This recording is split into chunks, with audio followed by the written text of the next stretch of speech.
Tout ce que je fais, c'est en tant que peintre et que j'adore la peinture et que je continue de peindre et que je pense que le regard de la peinture est important à l'heure actuelle et même si c'est bien de travailler d'autres matériaux, de faire des installations, de la vidéo, moi j'aime bien changer aussi de matériaux, mais je trouve que revenir à la peinture régulièrement induit une façon de penser le dessin et même les installations et les autres choses d'une façon assez particulière.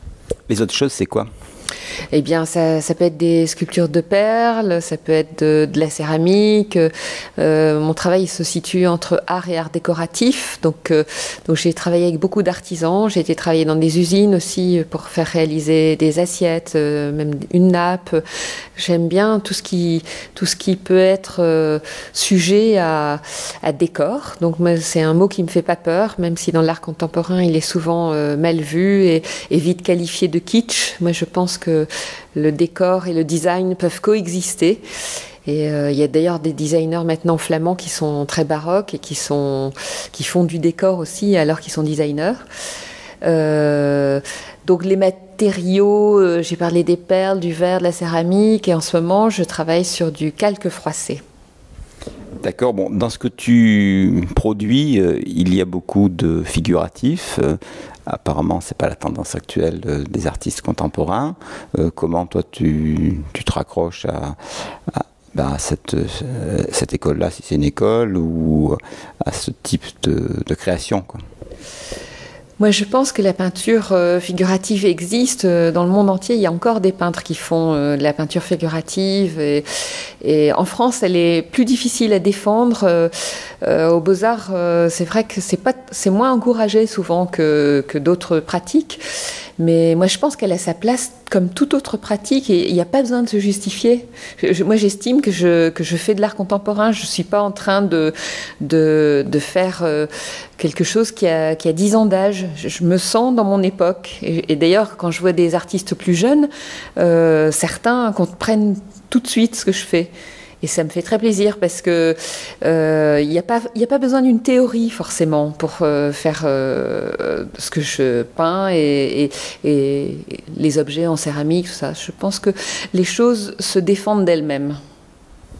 La place du corps est très importante dans ce que tu produis. Oui, parce que ça a toujours été.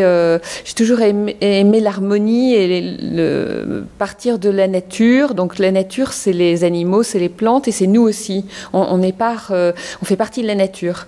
En ce moment, je suis en train de lire un livre de Charles Darwin sur les vers de terre, et je trouve que c'est magnifique et ça me donne envie d'en faire quelque chose.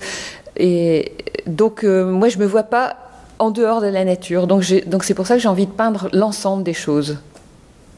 Donc entre les peintures de corps humain et les céramiques récentes que tu as faites animalières, pour toi c'est un continuum, quoi. Oui, alors après il y a des thématiques, oui, qui viennent. Ce que je fais, ça vient des fois de la nature, mais ça peut venir en ce moment. Les dernières céramiques venaient d'Erik Satie, où j'ai travaillé à partir d'un opéra qui s'appelle Upsud. Donc ce sont des démons animaux, donc c'est un petit peu surréel. Mais c'est vrai qu'il y a le corps des animaux qui devient un corps humain. Ça c'est aussi une pratique qui traverse les temps, hein. Mais qui reste actuelle aussi. En fait, on rencontre pas mal d'artistes qui font des personnages à corps humain et à tête d'animaux. Bon, moi, c'est venu à cause de ce texte d'Erik Satie, et je peux travailler aussi bien sur des poésies anciennes que sur de la musique, sur autre chose. Aussi d'autres artistes contemporains qui peuvent me donner envie d'ouvrir ma pratique. Par exemple, en ce moment, je m'en vais vers Le Corbusier. Donc là, c'est la couleur de Le Corbusier qui m'intéresse. Puisque tu en parles, tu vas bientôt exposer donc à la Cité Radieuse. Est-ce que tu peux nous décrire ce que sera cette exposition ? Oui, alors donc j'ai eu la chance grâce à Geneviève Bonino qui m'a invitée, ainsi que les habitants de la Cité Radieuse, de voir la palette, les deux palettes qu'a fait Le Corbusier, une dans les années 29 et une dans les années 47-50. Et donc j'ai recopié dans un cahier les palettes et j'ai travaillé sur des forme sur du calque. Donc j'ai fait des peintures très simples. Il y a des lignes, il y a des zigzags, il y a des ronds, il y a des carrés. Et de tout ça, je vais faire des froissages, des plissés et construire un bas-relief. Donc j'ai fait une petite maquette et là je vais la reproduire en très grand sur le mur de gauche du hall, qui est assez grand, il fait à peu près 4 mètres je crois, et moi ça va faire environ 3 mètres. Et donc, je pense que je vais m'approcher de Le Corbusier non seulement par la couleur, mais aussi par le jeu des formes et la façon dont je le fais. Bien sûr, je n'allais pas refaire une copie de Le Corbusier. Je le fais en juxtaposant les choses. Et donc, les motifs vont faire que la peinture va exister. Une fois que tous les froissages et les plissés seront ensemble, ce sera une peinture. Voilà. Cette exposition est visible quand ?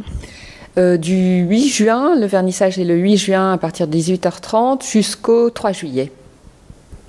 Bon, pour terminer ce volet-là de l'entretien, tu dis qu'il y a en fait une unité de la création humaine, quoi, entre le problème de la littérature, de la peinture, de l'architecture, de la poésie, de la musique, et que finalement, si je ne me trompe, ta production s'inspire de tout ça. Absolument, moi je suis très influencée par le Bloomsbury Group autour de Virginia Woolf, et où il y avait des peintres que j'adore et une façon de vivre en fait. Et c'est vrai que dans notre immeuble ici dans la Joliette, on n'est pas très loin de ça parce qu'on est plein d'artistes dans cet immeuble et on s'entend très bien et on apprécie la différence de chacun et on s'en nourrit. Et moi, je pense que c'est important de traverser toutes les pratiques et de s'intéresser, effectivement, de se nourrir aussi de la musique. Là, hier, j'ai entendu Antonio Negro, un flamenquiste extraordinaire. Et comme j'adore le flamenco, je pense que j'en ferai quelque chose de cette rencontre. J'espère, en tout cas. D'abord, j'espère le réentendre très vite. Et aussi, voilà, des choses comme ça, quand c'est très fort, ça nous nourrit et ça nous emporte vers d'autres inventions, en fait.